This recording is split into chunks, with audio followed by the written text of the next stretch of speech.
Bonjour à tous. Alors, aujourd'hui je vais faire une petite vidéo sur une manière de peindre de la Death Guard. Alors là je vais faire une série de vidéos uniquement sur l'univers au moment de l'hérésie d'Horus. Donc voilà, là aujourd'hui on va faire la Death Guard. Je commence par ça. J'ai déjà peint un petit peu de Dark Angel, j'ai fait un peu d'autres trucs, mais c'est vrai que j'avais pas eu pour projet de faire des tutos à la base. Sauf que, pour avoir de la Death Guard, un tuto correct pour peindre de la Death Guard, vraiment je précise, au moment de l'hérésie, pré-hérésie, post-hérésie, mais autour vraiment de l'hérésie, j'ai pas eu de vidéo vraiment qui arrivait à me satisfaire. Donc là, ça va être une vidéo de niveau simple, donc je suis pas un expert en peinture, mais il y aura quand même à la fin normalement un effet assez réaliste. Donc on va plus être sur de la tendance grimdark, sans chercher vraiment quelque chose de totalement sombre. C'est plus le weathering pour le coup qui va être utilisé, vraiment la partie weathering du grimdark, c'est ça que j'aime beaucoup. Donc on va pas utiliser beaucoup de peinture. C'est assez étonnant. J'ai déjà fait une figurine test, ça a bien marché, c'est pour ça hein, je découvre pas le schéma de couleur ici. Je suis content du résultat. Et j'ai pas utilisé beaucoup de couleurs. Donc pour l'armure, ça va pas être très compliqué. On va travailler avec du blanc et du vert, bien sûr, principalement que du blanc, du beige et du vert. Alors, les trois pots de blanc que je vais utiliser sont ceux-là. Donc du White Scar, euh, comment on appelle ce type? C'est le Stellos blanchi, je pense. Ah oui, Wraithbone et du Zendry Dust. Donc voilà, les trois couleurs qui vont servir à faire le dégradé. D'accord. Ça va se faire à l'aéro, ça va plus vite. Moi j'ai trouvé ça assez facile même si j'appréhendais parce que j'ai toujours utilisé l'aéro sur des véhicules, mais là j'ai trouvé que ça donnait un effet assez sympatoche sans trop se compliquer la tâche. Ensuite, j'ai utilisé deux verres. Alors j'avais du Warpstone Glow, bon, ben on va l'utiliser. J'avais plusieurs verres, mais peut-être que j'en aurais utilisé un autre si j'en avais racheté un, mais voilà. Et l'Elysian Green. Voilà, les deux verres qu'on va utiliser pour du coup les épaulettes et le pack, le réacteur dorsal. Ensuite, on va utiliser du Rhinox Hide. Le Rhinox Hide qui se ferme plus très bien d'ailleurs. Qui lui va servir à faire les petits éclats sur l'armure. Et enfin, on va utiliser pour les parties métalliques principalement que du Balthazar Gold et un petit peu de métal classique sur certaines pièces, notamment au niveau de la tête et de l'arme. D'accord. Voilà. Alors évidemment, je vais utiliser aussi du Abaddon Black hein, pour l'arme. À mon avis, je vais rester sur du noir. Et on va utiliser du Corvus Black pour un petit peu l'éclaircir, mais sans trop forcer. Voilà. Alors, pour la partie weathering qui va être assez importante, on va surtout utiliser, alors moi j'utilise la gamme AK, j'aime beaucoup, du Wash for Exhaust. Donc ça c'est vraiment bien, c'est ce qui va nous faire tout le surlignage. C'est un espèce de marron hein, qui est assez malléable. Et puis on va utiliser un petit peu de tout, on va essayer un peu de Streaking Grimes, de Dark Streaking Grimes, et les deux rouilles d'AK, hein, le Crust, le Rust Deposit. Ok. Le Dark et le Light. Voilà, donc là, je vous ai déjà montré tout ce qu'on allait utiliser. On va commencer avec la vidéo. Ah oui, je vais juste préciser aussi une petite chose, c'est qu'on va utiliser les décalcos. Alors, les décalcos, il faut savoir, hop, je reviens, qu'il y a des décalcos Games Workshop. Alors, la Death Guard, je ne suis pas sûr, mais sinon, Forge, ils font des magnifiques planches de décalcos avec de quoi faire. Donc on les voit pas très bien, là je m'approche, voilà. Donc hier j'en ai utilisé, on voit il y a les petits trous manquants. Il y a tout ce qu'il faut. C'est quand même un investissement, c'est 25 euros. Voilà. Sur le moment ça fait un peu c'est pas agréable de dépenser 25 € juste pour des décalcos, mais ça permet quand même de faire un travail plus propre. Et après, vous en aurez trop, donc vous pouvez très bien revendre la planche une fois qu'elle est entamée, voire l'acheter à plusieurs avec des potes. Enfin, voilà. Bon, alors, maintenant, on va passer à l'aéro.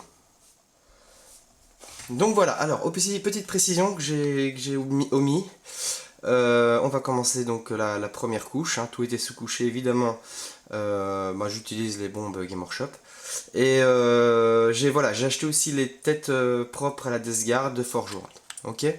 Donc on va commencer avec, comme je disais tout à l'heure, le Sentry Dust. Donc je mets mon masque et c'est parti.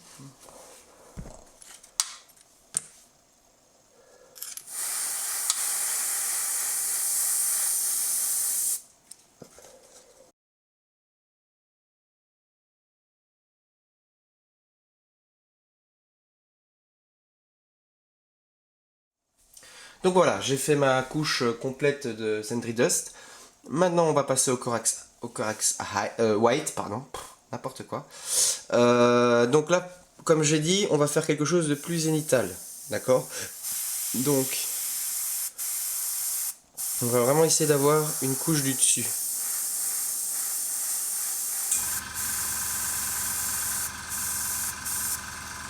Donc voilà un peu l'effet.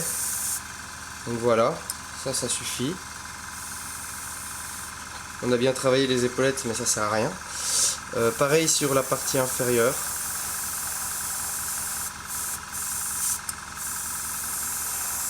Voilà.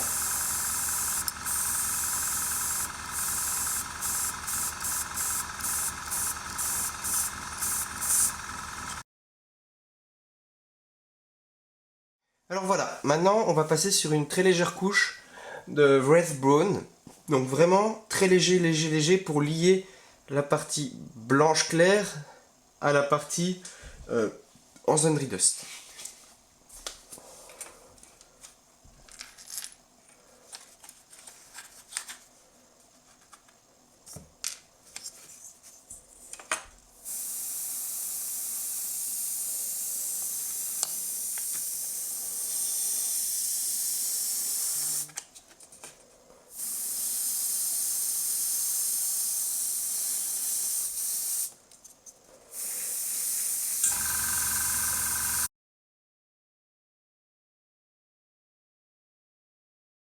Donc voilà, c'est fait. Alors hélas, je peux pas trop m'approcher sinon ça se floute. Alors je vais quand même essayer de voir si je peux pas gérer. Si. Donc là vous voyez, j'ai la figurine qui est légèrement ombragée. On voit, on voit du coup la partie très claire au-dessus, ici, ici. On voit qu'elle fonce. Et puis après dans les creux, elle est de la première couleur qu'on a faite, le fameux Sentry Dust. Voilà. Donc là on a un travail assez léger, entre guillemets. Donc je vous dis, moi je fais de la peinture, j'essaie de faire de la peinture jolie et propre, ça c'est l'objectif, mais pas non plus de compétition. Donc là, pour moi, c'est quand même pas terrible pour aller jouer, quoi. Enfin, je trouve. Si vous voulez pas vous fatiguer à faire trop de, comment dire, de weathering, c'est au moins de faire un bon lavis dessus, assez dilué, mais au moins pour assombrir tous les creux là. Donc là, nous, c'est ce qu'on va faire après l'étape du verre, mais d'abord, on va utiliser à nouveau l'aéro, cette fois-ci pour les épaulettes et le pack dorsal. Donc, comme j'avais dit, mise au point, pas très compliqué. On va commencer avec le Warpstone Glow. C'est parti pour le Warpstone Glow. Alors, on écarte toutes les victimes collatérales et on y va. Donc, je sais pas trop comment faire, je vais avoir les doigts dégueulasses. Mais pour que vous puissiez voir, je vais devoir faire ça comme ça. Bon, ça commence un peu mal. C'est un peu trop dilué, vous voyez. Ça fait ça c'est pas bien. Bon, sur une première couche, c'est pas grave. Et là le but ça va vraiment être de ne pas refaire ça 15 fois et d'y aller très très léger avec le verre. Là on voit c'est mieux. Quand on sait plus trop où on en est, pas hésiter à aller sur le doigt. Voilà. Là je vois c'est un peu trop liquide, voilà. Aussi parfois quand on est trop proche ça a tendance à vite faire des gouttes qui coulent partout. Donc faut pas hésiter non plus à être un peu plus loin. Voilà, là on est bien.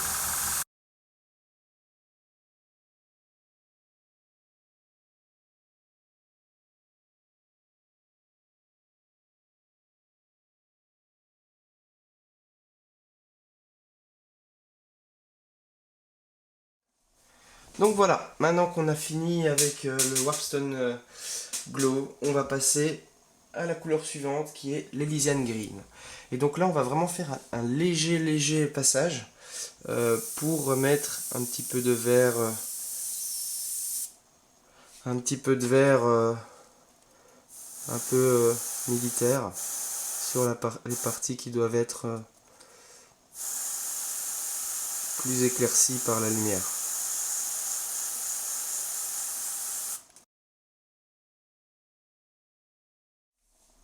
Donc là, rien de magique. On prend les décalcos, on les met dans une petite goutte d'eau. Hop. Hop.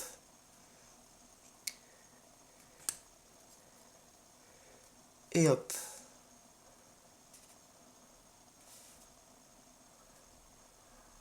Voilà. On a tout qui est ici. On va... Alors, je ne vais pas utiliser ce pinceau-là, mais on va utiliser un pinceau propre. Voilà. Et on va appliquer du coup le fameux produit qui permet à la décalcomanie d'adhérer à la surface. Donc le micro-set et le microsol. Je sais jamais dans quel sens les utiliser, donc c'est bien fait.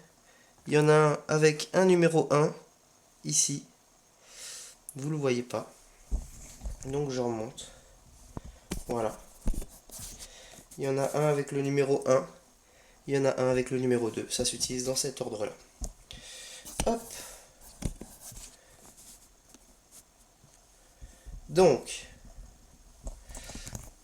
on va prendre le micro-set, je vais le faire sur une des épaulettes et puis ce sera pareil pour les autres, mais parce que là c'est vraiment compliqué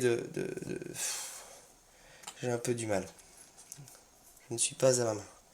Donc on passe le micro-set, voilà, partout.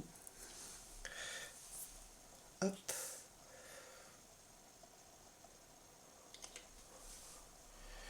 On va chercher sa décalco, qui maintenant devrait être décollée. Hop, voilà, elle glisse bien. On la ramasse sur le pinceau et on la met sur l'épaulette. Voilà. Là j'ai fait un truc de fou. C'est-à-dire que j'ai pris les deux décalcos en même temps. Oh, incroyable. Qu'est-ce qu'elle fout sur mon ongle? Bon. Hop. Là. J'ai jamais fait un truc pareil de ma vie. Bon, donc, on essaie de la positionner au mieux. Alors moi, ce que je fais, j'utilise après un petit scalpel, sans trop appuyer, bien sûr. Donc on voit les deux clous en dessous, le clou ici. Donc en fait, il faut que le bas soit au-dessus, le bas de la tête de mort soit à peu près au-dessus de ce clou. Et le crâne, on essaye de s'aligner les deux barres là, chacune vers un clou. Voilà, pour moi là c'est pas mal. Regarde un peu plus, ouais. Elle est peut-être un tout petit peu trop haute. Donc on la baisse. Voilà. Là je pense qu'on est pas mal. Donc une fois que ça aura séché un petit peu, on mettra l'autre produit pour vraiment l'aplatir sur la surface. Donc voilà, l'étape suivante, il va s'agir du coup d'écraser les espèces de relief là qu'on peut voir notamment vers le dessus. Donc ça c'est avec le deuxième produit, il faut y aller doucement pour pas foutre en l'air la décalcomanie. Si vraiment vous l'abîmez, eh ben, il n'y aura que le weathering pour vous sauver. Ok, donc voilà. Je vais le continuer sous mes yeux parce que c'est un peu compliqué à faire comme ça. Voilà, là on voit que c'est déjà nettement mieux. Il y a moins de relief. Donc ce qu'on fait là, c'est on passe aux autres décalcomanies. Puis une fois que c'est un peu séché, on réaplatit celle-là. Hop, le plastron, c'est bon. On passe à la deuxième épaulette. Elle est bien. On repasse à la première qui est un peu séchée du coup. On voit, elle brille moins, enfin elle brille par la décalcomanie mais plus par l'humidité. Et on refait les derniers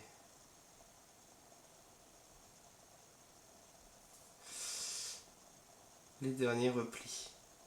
La dernière étape, ça va être d'enlever ce côté brillant. Donc vous voyez, ma décalcomanie, elle est à la lumière complètement brillante. On voit bien le brillant. Donc en fait, là, il y a plusieurs manières. La manière que je vois le plus souvent utilisée, c'est tout passer au vernis brillant à la bombe, et puis après tout repasser au vernis mat. Pourquoi? Parce qu'apparemment le vernis mat en bombe a tendance du coup à rendre mat, mais à créer une différence de brillance quand même entre la partie brillante et mat. Donc on voit encore la différence. Même si la décalco est mat, on voit qu'elle l'est beaucoup moins que le reste de l'épaulette. Donc moi ce que j'utilise c'est la fameuse comment on appelle ça, la fameuse peinture, enfin c'était pas une peinture mais du coup le fameux vernis mat que Game Workshop faisait à l'époque, et je l'applique par dessus, et là généralement on a tout qui devient mat. Donc c'est toujours des très vieux pots, des très très vieux pots, enfin très très vieux non, mais les pots à l'ancienne, et c'est ça qui me permet de calmer cette brillance qu'on va retrouver sur l'épaulette. Voilà, alors si on divine encore la décalcomanie par relief, là on voit hein, qu'il y a une petite ligne. On n'a plus cet effet de brillance là, vous la voyez plus. Peut-être légèrement, mais nettement moins qu'avant. Et ça va permettre du coup de vraiment fondre cette décalcomanie dans la figurine. Donc derrière, il y en a qui vont essayer à la peinture de refaire disparaître la légère teinte là qu'on voit un peu, on voit comme une ligne droite. Hein. Moi je m'en occupe pas, on va de toute façon tout salir. Le fait de faire du chipping partout et de faire des coulures vont complètement cacher ce côté-là. Voilà, donc là on a fini la partie aéro, la partie des calcos. Maintenant on va faire le surlignage en doré de toutes les épaulettes. Voilà, on va peindre au pinceau les quelques parties qui ne sont pas encore peintes. Par exemple également les petites zones argentées, le bolter, etc. Et après ce sera le weathering et ce sera terminé. Donc avant de peindre, comme je disais, les petits détails, l'armure métallique, l'or, la ceinture, etc. On va faire le chipping. Pourquoi? Parce que on va forcément dépasser. On va mettre des éclats à des endroits où on ne veut pas. Et par exemple sur la ceinture qui est censée être peut-être du cuir ou autre chose, ou même sur l'or, on n'a pas spécialement envie d'avoir de traces d'éclats en fait, d'éclats d'armure. Donc pour le chipping, qu'est-ce qu'on fait? On prend le Scorched Brown, on en met sur une petite éponge, voilà. On décharge au maximum, donc vous tapotez sur une surface, voilà. Vous l'essuyez vraiment, hein. Il ne faut pas que ça soit... On ne cherche pas le brossage à sec, hein. Donc il faut qu'il y ait encore de la peinture Par contre, on ne cherche pas à avoir un gros pâté. Et puis on va passer légèrement sur les zones qui nous intéressent, enfin un peu au hasard, hein. Voilà, là par exemple c'est un endroit qui est plutôt pas mal. Toujours essayer de passer un petit peu sur les décalcos. Je sais, ça fait toujours un peu mal au début de le faire, planquer un petit peu de la décalco avec le chipping, mais c'est ce qui va donner ce côté réaliste. Bien aussi faire tout ce qui est arêtes. Les arêtes, c'est quand même une partie qui est censée être plus exposée. Donc voilà, quand même, on essaie de s'attaquer aux arêtes, et puis de temps en temps, on en fait sur des passages un peu à plat, sans trop exagérer, parce que sinon après la figurine peut vite devenir illisible, mais sans omettre les endroits les plus difficiles d'accès.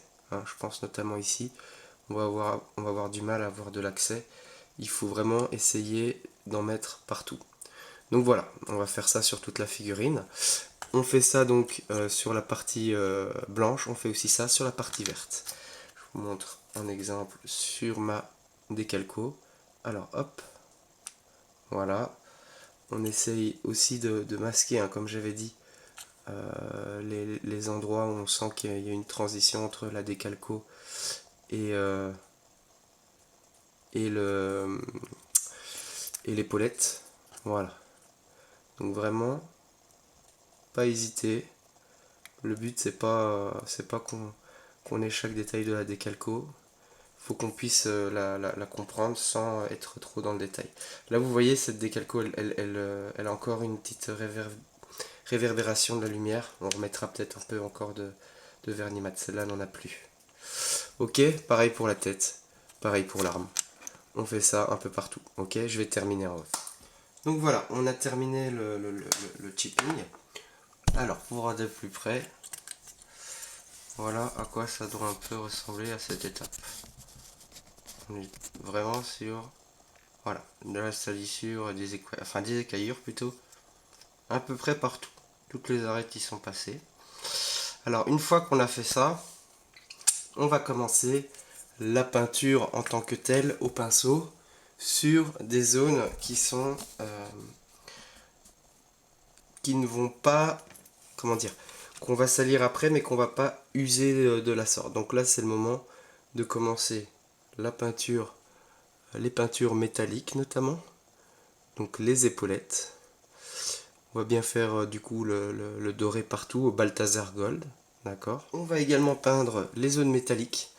Alors notamment on a des espèces de petites structures à l'arrière des jambes là, avec une partie un peu en relief avec des petites stries. On va également faire l'intérieur des cuisses ici. Donc ça c'est assez consciencieux, je vais surtout le faire en off. Donc voilà, et ces parties-là, après, évidemment, on va les salir, on va les rouiller. Et la dernière étape qu'on va faire, du coup, au pinceau, ça va être l'arme. Donc on va peindre du noir sur la partie bolter. On remettra après du métallique, bien entendu. Et voilà, on va un peu éclaircir au Corvus back, mais on va pas trop se fatiguer. A noter hein, que, tac, si on fait la mise au point, on va le voir, j'ai contrepercé un petit peu le bout de l'arme pour que ce soit plus réaliste. Voilà, je vous reprends une fois que tout ça est fait. Alors voilà, tous les aplats ont été terminés, hein, donc j'ai bien fait un peu les aplats au mieux. Donc c'est des aplats, il n'y a pas d'effet, pas de surlignage, choses comme ça, pas d'arrêt de fait. Tout a bien été passé dans les trois couleurs. Donc noir, doré, argenté. Et j'ai mis un petit peu de brun à l'arrière au niveau de la ceinture. Je trouvais que ça tranchait un peu. Ok. Alors maintenant, ce qu'on va faire, c'est on va prendre le fameux Up Wash for Exhaust. Et on va passer dans les creux. Alors, normalement, quand vous commencez à vous poser, vous avez le produit qui va immédiatement se mettre dans les parties creuses. Alors, on déborde parfois, vous voyez, je prends pas un pinceau trop précis. C'est pas grave, on va tout arranger par la suite.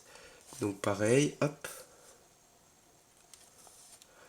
on met ça dans les creux partout. Normalement, dès qu'on se pose, ça a tendance à bien suivre le relief, d'accord? On n'oublie pas de faire des petits clous.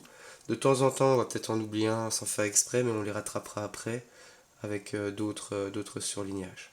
Donc voilà, ça prend un petit peu de temps, mais c'est pas non plus la mer à boire. Et surtout, ce qui est bien, c'est que vous voyez, il n'y a pas besoin d'être précis. Je suis grossier pour l'instant. Et on va après aplanir un petit peu estomper tous ces dérapages. Alors pour la partie dorée, euh, là on va peut-être du coup y aller plus franco. On va carrément passer dessus. D'accord? Donc hop, je me mets, tac, je me mets partout. Toute la teinte dorée va prendre une teneur un petit peu plus foncée. Alors par contre après sur la partie verte, de nouveau, on refait un surlignage. Hein. D'accord? Et probablement que la partie dorée, on va plus l'estomper que le reste. Mais voilà. Ok, donc là, il y a rien de sorcier. Je vais faire ça en off, tranquillement, en étant bien à ma main. Et puis donc, je vous montrerai la suite, comment on efface tout ça. Ah oui, petite chose aussi, il est bien de temps en temps, je vais en faire une là, vous allez après voir ce qu'on va en faire. Donc, il est bien de temps en temps, essayer, hop, vraiment, de faire une ligne. Alors là, par contre, il faut essayer d'être fin, d'accord? Des lignes verticales. Il faut toujours imaginer comment se trouve la verticalité de la chose. Donc là, hop, je fais une ligne verticale. Elle est dégueulasse, mais vous allez voir, ça va avoir son effet par la suite. Ici, pareil. Alors, je vais essayer de la faire plus fine.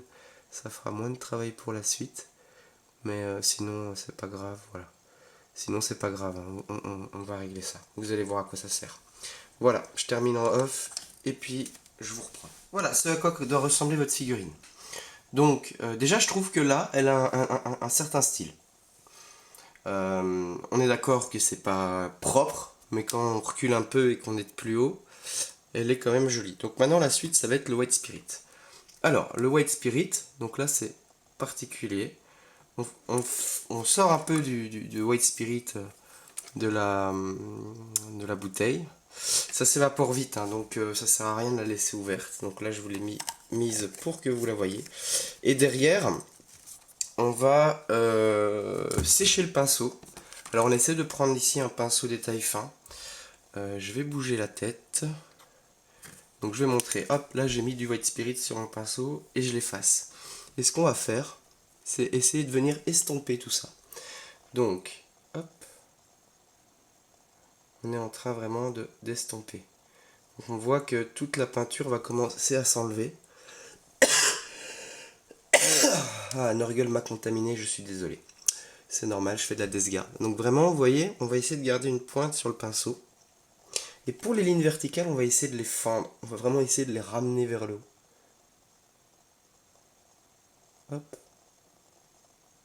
Voilà.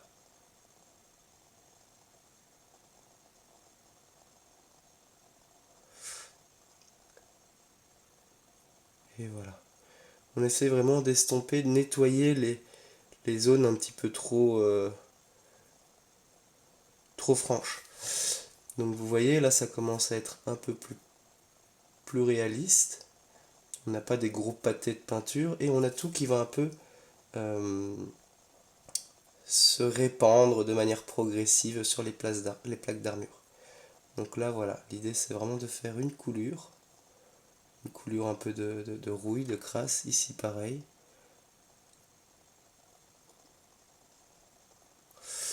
Voilà, et maintenant si on s'approche un peu et qu'on fait une mise au point, on voit qu'on a cet effet vraiment de, de, de crasse qui s'accumule progressivement. Vous voyez là pareil, hop, on crée une crasse progressive.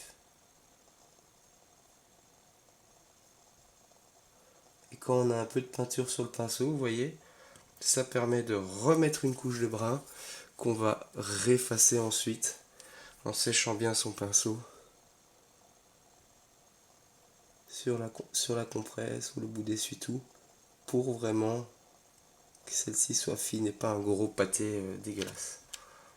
Voilà, donc maintenant je vais continuer toute la figurine en off et vous allez avoir après le rendu à la fin. Donc voilà ce que ça donne à la fin. Donc vous pouvez voir, hein, on a de la salissure partout, des coulures qui sont assez estampées. On n'a plus les gros pâtés au milieu de l'armure. Là on voit bien donc que tout est plus ou moins progressif. Alors maintenant on va jouer avec le fameux Streaking Grimes. Donc on en avait parlé. Hop.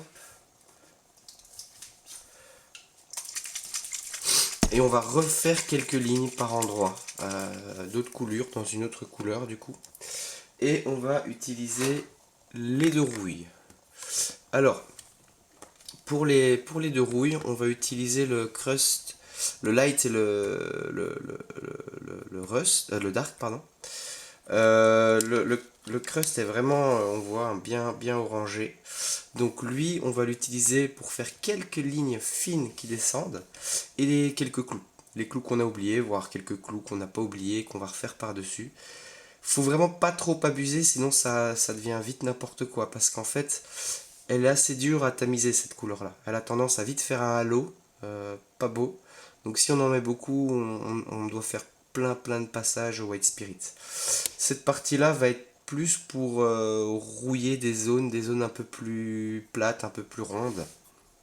On y va. Voilà. Là, je vais utiliser un pinceau un peu plus fin parce qu'il faut vraiment qu'on puisse avoir une précision dans le mouvement. Donc comme je disais, les lignes là on va les faire super fines en orange. Par exemple, je vais me mettre une trace de rouille ici. Hop.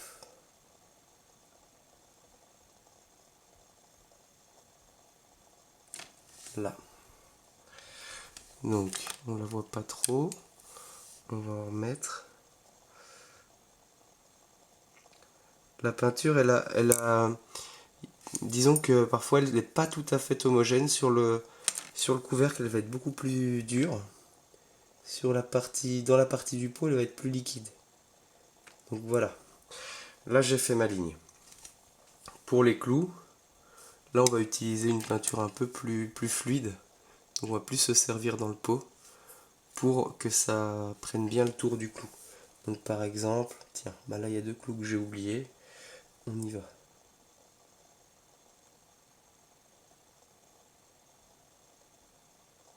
Hop. Voilà. Ok. J'ai un petit peu dépassé, on va devoir corriger. Hop. On va maintenant prendre le Streaking Grimes pour refaire une ligne verticale. Cette fois-ci, je vais la faire là.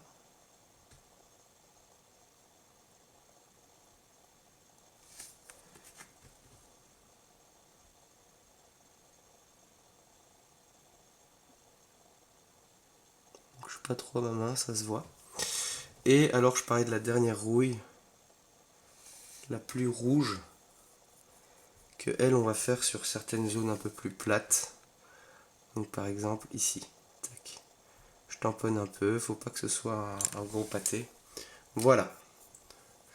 Donc là j'ai mis un exemple pour chaque produit. Maintenant ça va être d'utiliser du White Spirit et de nouveau atténuer toutes ces taches. Alors on nettoie bien le pinceau. Hop. Voilà. On le nettoie.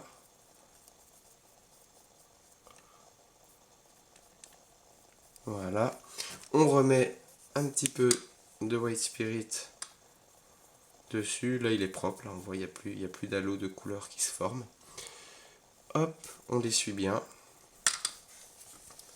Et puis là on va de nouveau atténuer. Atténuer l'orange. Voilà. Atténuer la ligne qu'on s'est refaite. Donc vous voyez on arrive à vraiment la rendre fine. Alors là je suis pas à ma main donc je suis un peu en biais. Vous voyez, c'est malléable. Ok, pareil pour le orange ici. On va essayer un peu d'effacer ce qui déborde, effacer la surface du clou. Voilà, c'est plus léger, c'est plus réaliste. Et la dernière étape, la rouille un peu plus rouge.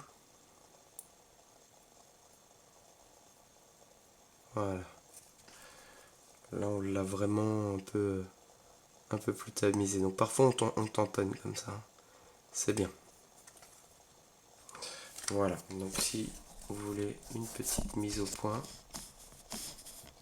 voilà ce que ça donne. D'accord, donc de nouveau je vais faire ça sur tout le reste de la figurine. Le orange et la rouille, je ne vais pas l'utiliser sur les parties vertes. Là sur les parties vertes, je vais utiliser que du Streaking Grimes. Je vais refaire des lignes et je vais refaire peut-être des lignes même du Dark Streaking Grimes. Ok? Parce que le orange sur le vert, je trouve que ça flash trop, il y a un halo, c'est pas beau. Voilà, je vous reprends après pour vous montrer ce que ça donnera. Donc voilà l'effet final. On voit bien, on a une rouille un peu partout sur la figurine. Au niveau des épaulettes, finalement, je me suis risqué à mettre un petit peu de rouille classique. Et voilà, ça a quand même eu un certain effet. Mais j'ai pas trop abusé, hein, sinon ça casse trop. Ça contraste trop. Donc voilà, là on a fait pratiquement tout le taf. On va faire quelques détails, notamment au niveau de l'arme. On va brûler l'embout du canon. On va essayer de faire un petit effet sympa. Un petit peu salir le métal. Je sais pas encore trop si je vais le passer à la vie de Badab Black ou si je vais encore jouer avec des peintures à l'huile, mélanger du brun et de la rouille. Donc maintenant on va aussi faire les yeux, hein, les petites lentilles.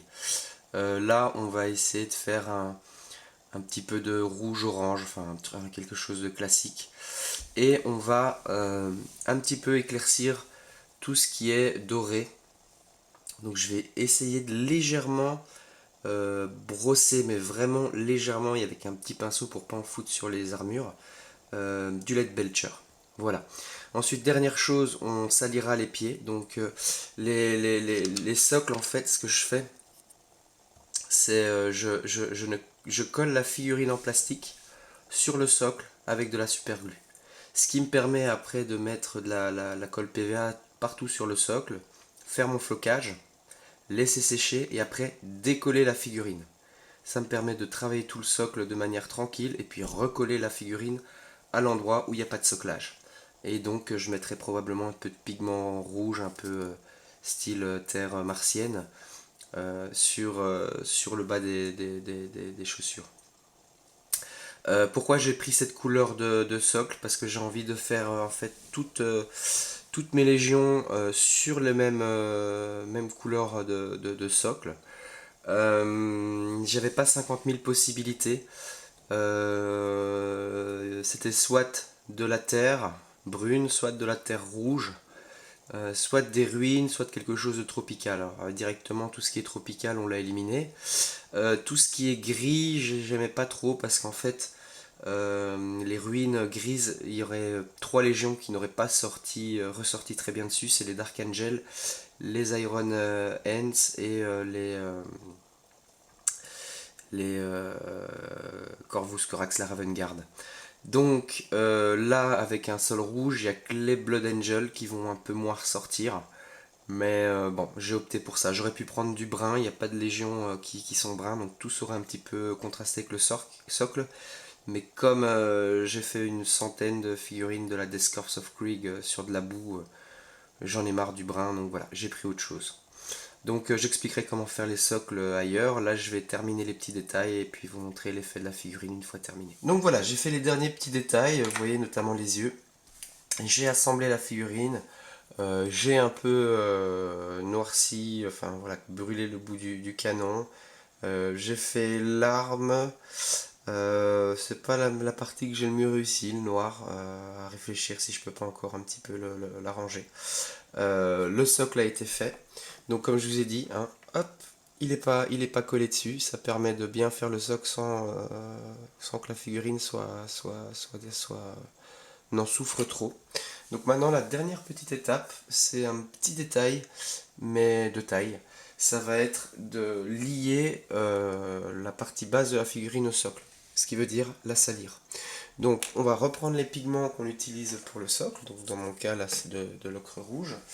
On va prendre un petit peu de médium, parce qu'on va travailler de deux manières. C'est-à-dire qu'on va d'abord poudrer un peu le bas des jambes avec du... Enfin, peut-être pas dans un premier temps. Dans un premier temps, on va essayer d'introduire ce rouge dans les traits, dans les fentes du bas des chaussures. Et après, on remettra un peu de poudre, grosso modo, sur le bas. D'accord? Donc, on prend une petite goutte de médium. J'utilise ce médium là, mais vous pouvez en utiliser, il y en a plein d'autres, hein, je n'ai pas de préférence. Vous ajoutez un petit peu d'eau, voilà, et puis vous prenez un petit peu, hop, de pigment.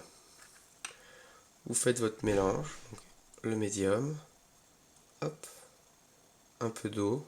L'eau va servir à la rendre beaucoup plus fluide pour que ça suive les traits du bas des chaussures de la figurine. D'accord? Donc, hop, le socle, à part pour le détruire, on n'a pas de raison de l'avoir dans le coin. Et on va vraiment, hop, se mettre dans les creux là. Voilà. Alors après, du coup, la question c'est est-ce que vous voulez plus salir, moins salir? Est-ce que vous arrêtez en bas des chaussures, un peu plus haut, beaucoup plus haut? Ça, c'est un peu vous qui verrez en fonction voilà, de l'effet que vous voulez donner. Il n'y a pas vraiment de règles là-dessus, évidemment. Donc vraiment chercher à bien atteindre les zones creuses. Voilà. Voilà, alors un petit coup de sèche-cheveux plus tard. On se retrouve avec les arêtes, enfin l'inverse, les creux qui sont bien imprégnés de pigment. Et cette fois-ci, on va mettre du pigment brut sur le bas de la figurine. Pas trop insister, parce que sinon ça devient vite... enfin moi je trouve ça peut vite devenir un peu cacophonique. Et voilà, moi je vais pas trop monter. Voilà, j'y vais légèrement.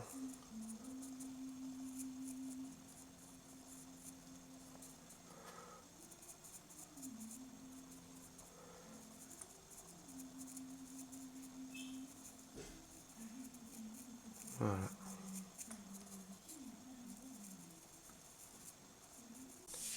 Donc voilà, c'est fini, l'effet final. Ça n'a pas été trop long. Je pense que si on enlève toute la difficulté liée au montage vidéo, je pense que je m'en suis sorti en moins de 2 heures de peinture. Même, oui, c'est même sur moins de 2 heures. Par contre, il faut s'organiser, c'est-à-dire que à chaque fois, préparer les couleurs pour l'aéro, ça prend du temps. Laisser sécher les socles, etc. Enfin, il y a plein de choses qui prennent du temps, donc faut bien s'organiser. Mais si on s'organise bien, je pense que voilà, en une journée, vous faites une escouade de 5 persos tranquillement. Et voilà, pour moi, l'effet, il est assez réaliste. Il n'est pas trop grimdark, c'est-à-dire qu'on n'est pas non plus dans quelque chose de totalement sombre et un peu qu'on aime bien aussi, hein, mais voilà, on est vraiment sur de la figurine propre mais sale en même temps. Enfin, voilà, avec le fameux weathering. Donc je mettrai quelques photos en fin de vidéo pour avoir un peu plus de visu sur la chose. Voilà, voilà. Bon, et ben la prochaine fois, je sais pas quelle légion sera à l'honneur, mais ça va arriver prochainement. Ciao, ciao.